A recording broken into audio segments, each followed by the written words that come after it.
Let me read to you a passage from the 9th chapter of St. Matthew's Gospel, verses 18 to 26. It's the Gospel for Monday of the 14th week in Ordinary Time. St. Matthew writes, "While Jesus was saying this, a ruler came and knelt before him and said, 'My daughter has just died, but come and put your hand on her, and she will live.' Jesus got up and went with him, and so did his disciples.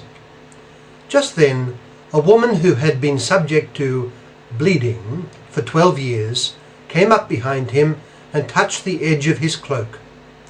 She said to herself, 'If only I touch his cloak, I will be healed.' Jesus turned and saw her. 'Take heart, daughter,' he said, 'your faith has healed you.' And the woman was healed from that moment. When Jesus entered the ruler's house and saw the flute players and the noisy crowd, he said, 'Go away. The girl is not dead but asleep.'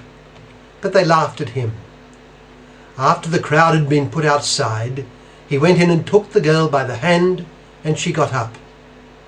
News of this spread through all that region."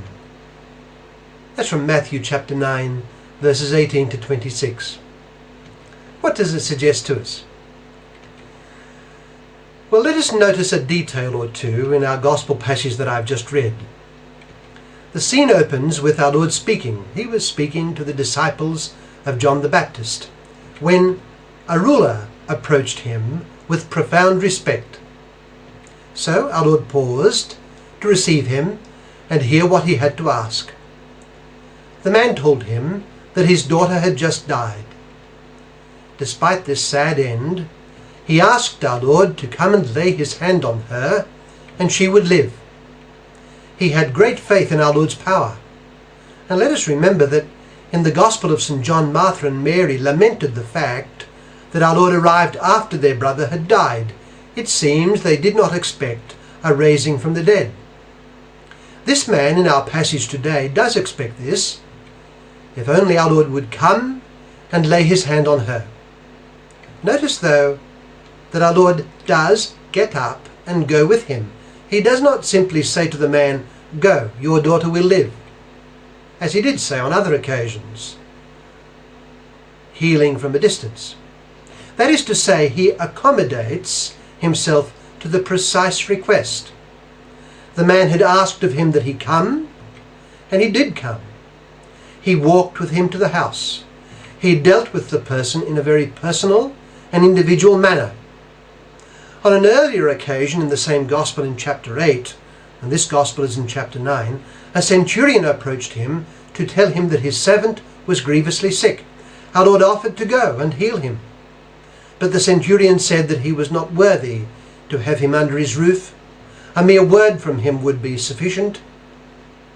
After praising the centurion highly for his faith, our Lord did not visit the house, but simply gave the word, and the servant was healed, as the centurion had asked. Again, he accommodated himself to the precise request. Well, back in our scene, the scene of our gospel today, our Lord accompanies the ruler to his home with his disciples in tow. And then, secretly, suddenly, an ailing woman touched the hem of his garment, expecting from that action a cure. At that, our Lord turned and saw her, assuring her that her faith in him had brought her the healing she desired. Again, he accommodated himself to the situation of the person in need. God knows us personally.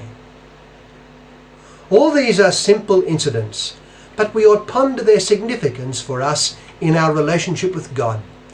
The general danger in a secular age and culture, possibly in any age and any culture, is to think that God is distant and unconcerned for me and my particular needs. The danger is of living a religion which allows for a general providence but not a particular one. We accept that if and since there is a God, he rules the world in a general way. I suspect that many do not even go that far. Rather than looking on God as the world's ruler, many tend to look on him as no more than its initiator. God created and then leaves the world to its own laws and devices. Indeed, it is a common feature of man's religions that the high God and Creator departs and leaves the scene to the lesser spirits. Man, I suspect, if he gets beyond pantheism, tends to be a deist or a believer in a general providence. One of the tests of a personal religion is whether a person believes in a particular providence, a God who cares for him in particular and who responds to his particular needs and requests. And one of the tests of this belief, the belief in a particular providence, is whether one asks God for the things that one needs, and whether one persists in asking despite delays. Various details in the Gospels show that God exercises a particular providence over us, a providence that is very particular indeed. The details of our Gospel scene, which I've been highlighting, illustrate this particular regard and care that God has for us in all our individuality. Christ receives a request to come, and he gets up and comes. He is secretly approached by a woman who touches the hem of his garment, and the healing comes in the way she has expected and desired.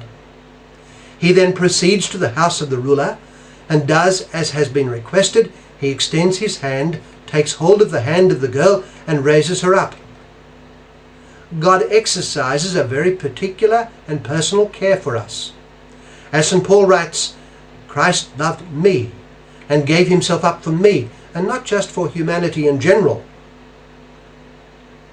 Let us place ourselves in our gospel scene today among those in our Lord's company. Perhaps we do not have a particular request to make of Christ, and perhaps that is often our situation. We are not among those who only approach Christ if they have something to request of him. We are in his company as his disciples, and he makes us feel that we, each of us, is personally known by him and loved by him. He turns, he looks at me personally. It is very evident that he knows me through and through. He loves me. He smiles. Let us bring to our entire relationship with the living, risen Jesus a real faith in his personal love for me and his particular providence in my regard.